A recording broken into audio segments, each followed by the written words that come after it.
3. The first shock of a bullet is no more than a brisk pinch.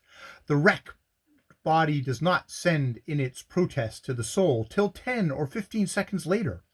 Holden realized his pain slowly, exactly as he realized his happiness, and with the same imperious necessity for hiding all traces of it. In the beginning, he only felt that there had been a loss, and that Amira needed comforting, where she sat with her head on her knees, shivering, as Mian Matu from the housetop called, "Tota, Tota, Tota." Later, in all his world and daily life of it, rose up to hurt him. It was an outrage that any one of the children at the band street in the evening should be alive and clamorous when his own child lay dead. It was more than mere pain when one of them touched him, and stories told by overfond fathers of their children's latest performances cut him to the quick. He could not declare his pain. He had neither help, comfort, nor sympathy, and Amira at the end of each weary day would lead him through the hell of self-questioning reproach, which is reserved for those who have lost a child and believe that with a little, just a little more care, it might have been saved. "Perhaps," Amira would say, "I did not take sufficient heed. Did I, or did I not? The sun on the roof that day when he played so long alone, and I braiding my hair. It may have been the sun that bred the fever, and if I had warned him from the sun, he might have lived. But, O my life, say that I am guiltless. Thou knowest that I loved him as I love thee. Say that there is no blame on me, or I shall die. I shall die." "There is no blame. Before God, none. It was written, and how could we do aught to save? What has been, has been. Let it go, beloved." "He was all my heart to me. How can I let the thought go when my arms tell me every night that he is not here? I, oh Tota, come back to me. Come back again, and let us all be together as it was before." "Peace, peace! For thine own sake and for mine also, if thou lovest me, rest." "By this I know that thou dost not care. How shouldst thou? The white men have hearts of stone and souls of iron. Oh, that I had been married to a man of my own people, though he beat me and had never eaten the bread of an alien.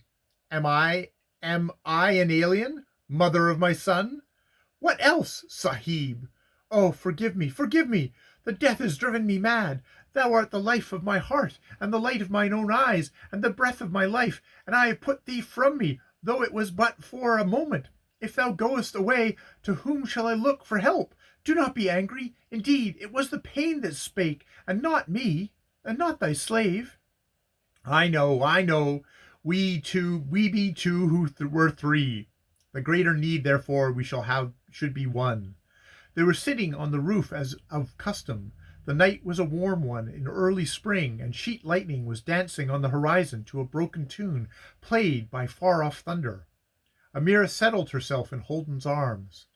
"The dry earth is lowing like a cow for rain, and I am afraid. It was not like this when we counted the stars. But thou lovest me as much before, though a bond is taken away? Answer!" I love more because a new bond has come out of the sorrow that we have eaten together, and that thou knowest." "Yea, I knew," said Amira in a very small whisper. "But it is very good to hear thee say so, my life, who art so strong to help.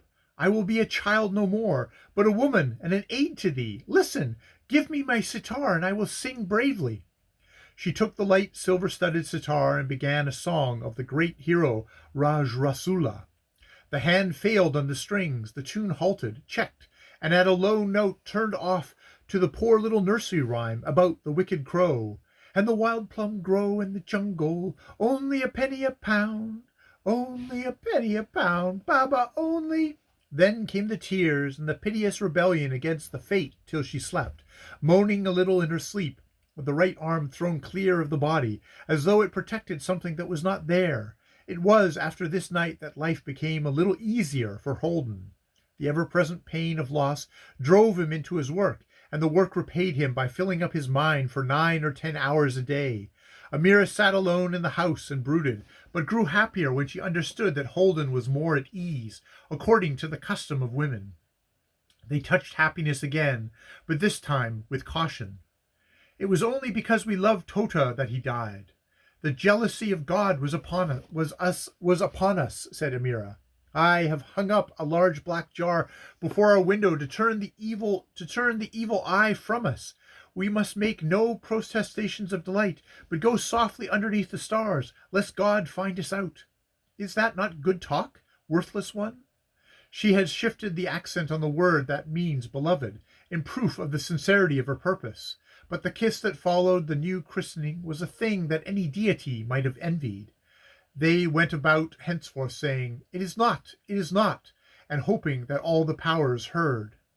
The powers were busy on other things. They had allowed 30 million people 4 years of plenty, wherein men fed well and the crops were certain, and the birth rate rose year by year. The districts reported a purely agricultural population varying from 900 to 2,000 to the square mile of the overburdened earth. And the member for Lower Tooting, wandering about India in a top hat and frock coat, talked largely of the benefits of British rule and suggested that one thing needful the establishment of a duly qualified electoral system and a general bestowal of the franchise. His long-suffering host smiled and made him welcome, and when he paused to admire, with pretty picked words, the blossoms of the blood-red daca tree that had flowered untimely for a sign of what was coming, they smiled more than ever. It was the deputy commissioner of Clrgy, staying at the club for a day, who lightly told a tale that made Holden's blood run cold as he overheard the end. He won't bother anyone any more. Never saw a man so astonished in my life. By Jove, I thought he meant to ask a question in the house about it.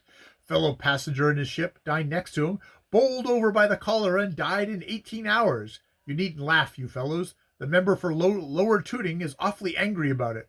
But he's more scared. I think he's going to take his enlightened self out of India. I'd give a good deal if you were knocked over. It might keep a few vestrymen of his kidney to their own parish. But what's this about cholera? It's full early for anything of the kind, said the warden of an unprofitable salt lick. I don't know, said the deputy commissioner reflectively. We've got locusts with us. There's sporadic cholera all along the north. At least we're calling it sporadic for decency's sake. The spring crops are short in 5 districts, and nobody seems to know where the rains are. It's nearly March now.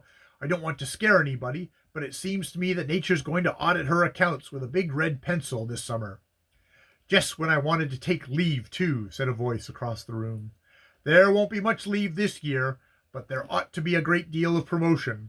I've come in to persuade the government to put my pet canal on the list of famine relief works.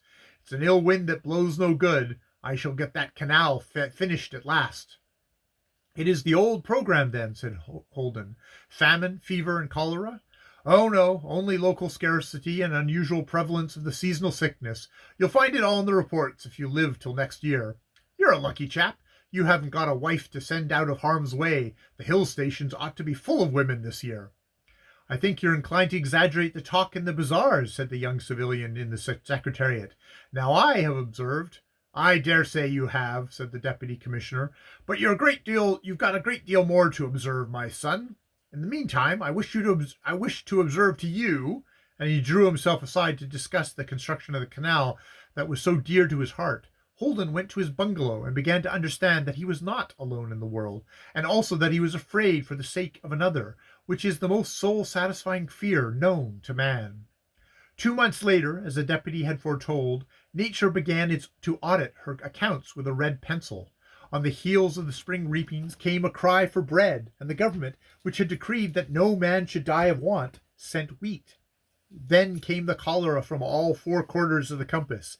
It struck a pilgrim gathering of 500,000 at a sacred shrine. Many died at the feet of their god. Others broke and ran over the face of the land, carrying the pestilence with them. It smote a walled city and killed 200 a day. The people crowded the trains, hanging on to the footboards and squatting on the roofs of the carriages, and the cholera followed them, for at each station they dragged out the dead and dying. They died by the roadside, and the horses of the Englishmen shied at the corpses in the grass. The rain did not come, and the earth turned to iron, lest men should escape death by hiding in her. The English sent their wives away to the hills and went about their work, coming forward as they were bidden to fill the gaps in the fighting line. Holden, sick with fear of losing his chiefest treasure on earth, had done his best to persuade Amira to go away with her mother to the Himalayas. "Why should I go?" she said one evening on the roof. "There is sickness, and people are dying, and all the white memlog have gone." "All of them?" "All, unless perhaps there remains some old scald heads who vexes her husband's heart by running risk of death." "Nay, who stays is my sister, and thou must not abuse her, for I will be a scalehead too. I am glad that all the bold memlogs are gone." "Do I speak to a woman or a babe? Go to the hills, and I will see to it that thou goest like a queen's daughter. Think, child, in a red lacquered bullock cart, veiled and curtained, with brass peacocks upon the pole and red cloth hangings. I will send 2 orderlies for guard and—" "Peace! Thou art the babe in speaking thus. What use are those toys to me? He would have patted the bullocks and played with the housings. For his sake, perhaps, thou hast made me very English. I might have gone. Now I will not. Let the memlog run." "Their husbands are sending them, beloved." "Very good talk. Since when hast thou been my husband to tell me what to do? I have but borne thee a son. Thou art only all the desire of my soul to me. How shall I depart when I know that if evil befall thee by the breadth of so much as my littlest fingernail is not that small, I should be aware it is though I were in paradise, and here this summer thou mayest die. Ay, Jenny, die!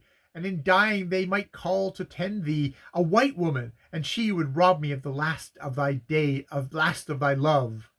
But love is not born in a moment or on a deathbed. What doest thou know of love, Stoneheart? She would take thy thanks at least, and by God and the prophet and Bibi Miriam, the mother of thy prophet, I will never endure. My lord and my love, let there be no more foolish talk of going away. Where thou art, I am. It is enough." She put an arm around his neck and a hand on his mouth.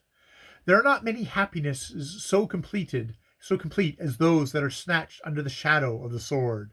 They sat together and laughed, calling each other openly by every pet name that they could move the wrath of the gods. The city below them was locked up in its own torments. Sulphur fires blazed in the streets. The conches in the Hindu temples screamed and bellowed, for the gods were inattentive in those days. There was a service in the great Mohammedan shrine, and the call to prayer from the minarets was almost unceasing. They heard the wailing in the houses of the dead, and once the shriek of a mother who lost a child and was calling for its return. In the gray dawn they saw dead borne out through the city gates, each litter with its own little knot of mourners, wherefore they kissed each other and shivered. It was a red and heavy audit, for the land was very sick and needed a little breathing space ere the torment of cheap life should flood it anew. The children of immature fathers and undeveloped mothers made no resistance. They were cowed and sat still, waiting till the sword should be sheathed in November, if it were so willed. There were gaps among the English, but the gaps were filled. The work of superintending famine relief, cholera sheds, medicine distribution, and what little sanitation was possible went forward because it was so ordered. Holden had been told to keep himself in readiness to move to replace the next man who should fall. There were 12 hours in each day, and he could not see Amira, and she might die in 3. He was considering what his pain would be if he could not see her for 3 months, or if she died out of his sight.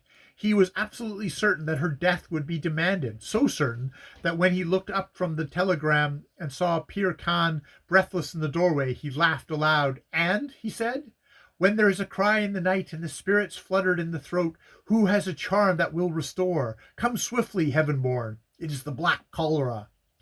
Holden galloped to his home. The sky was heavy with clouds, for the long-deferred rains were near and the heat was stifling. Amira's mother met him in the courtyard, whimpering. "She is dying. She is nursing herself into death. She is all but dead. What shall I do, Sahib?" Amira was lying in the room in which Tota had been born. She made no sign when Holden entered, because the human soul is a very lonely thing and, when it is getting ready to go away, hides itself in a misty borderland where the living may not follow. The black cholera does its work quietly and without explanation. Amira was being thrust out of life as though the angel of death had himself put his hand upon her. The quick breathing seemed to show that she was either afraid or in pain, but neither eye nor mouth gave any answer to Holden's kisses. There was nothing to be said or done. Holden could only wait and suffer. The first drops of the rain began to fall on the roof, and he could hear the shouts of joy in the parched city. The soul came back a little, and the lips moved. Holden bent down to listen. "Keep nothing of mine," said Amira. "Take no hair from my head.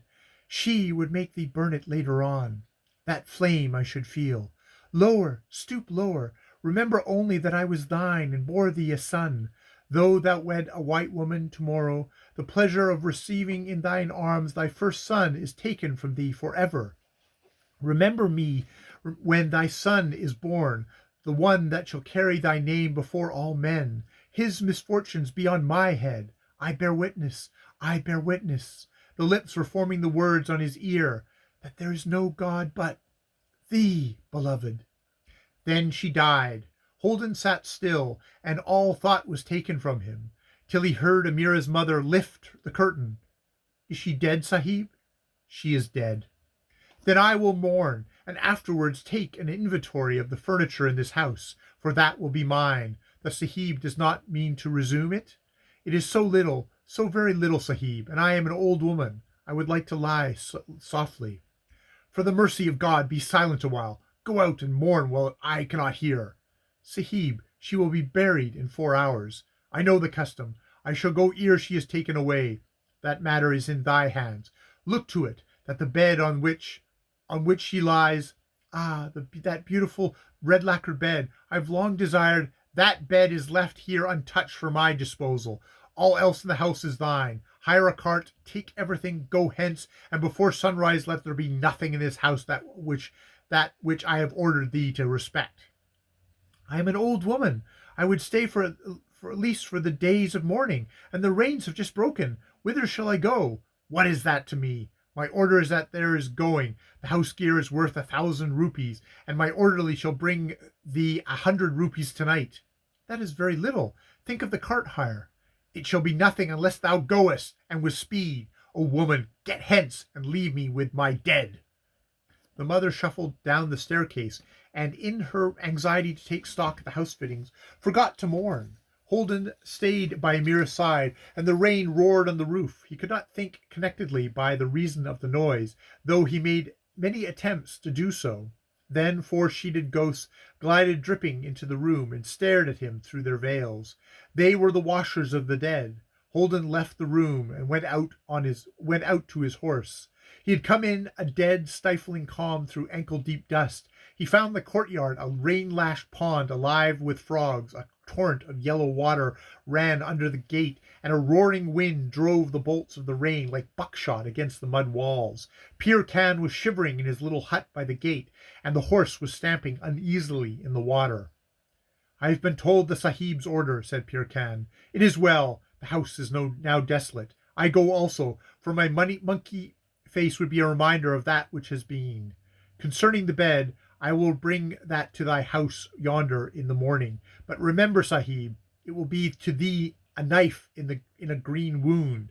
I go upon a pilgrimage, and I will take no money. I have grown fat in the protection of the presence, whose sorrow is my sorrow. For the last time I hold his stirrup." He touched Holden's foot with both hands, and the horse sprang out into the road, where the creaking bamboos were whipping the sky, and all the frogs were chuckling. Holden could not see for the rain in his face. He put his hands before his eyes and muttered, "Oh, you brute, you utter brute!" The news of his trouble was already in his bungalow.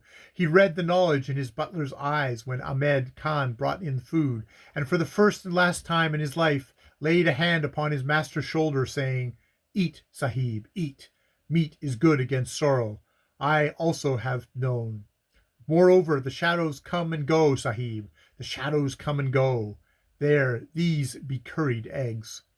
Holden could neither eat nor sleep. The heavens sent down 8 inches of rain that night, and washed the earth clean. The waters tore down the walls, broke roads, and scoured open the shallow graves on the Mohammedan burying ground. All next day it rained, and Holden sat still in his house considering his sorrow. On the morning of the third day he received a telegram which said only, "Ricketts, myodine, dying. Holden relieve immediately." Then he thought that before he departed he would look at the house wherein he had been master and lord. There was a break in the weather, and the rank earth steamed with vapour. He found that the rains had torn down the mud pillars of the gateway, and the heavy wooden gate that had guarded his life hung lazily from one hinge. There was grass 3 inches high in the courtyard. Pir Khan's lodge was empty, and the sodden thatch sagged between the beams. A grey squirrel was in possession of the veranda, as if the house had been untenanted for 30 years instead of 3 days. Amira's mother had removed everything except some mildewed matting. The tick-tick of the little scorpions as they hurried across the floor was the only sound in the house. Amira's room and the other one where Tota had lived were heavy with mildew, and the narrow staircase leading to the roof was streaked and stained with rain-born mud. Holden saw all these things and came out again to meet in the road Durgas Das, his landlord, portly, affable, clothed in white muslin, and driving a C-spring buggy. He was overlooking his property to see how the roof had stood the stress of the first rains. "I've heard," said he, "you will not take this place any more, Sahib?" "What are you going to do with it?"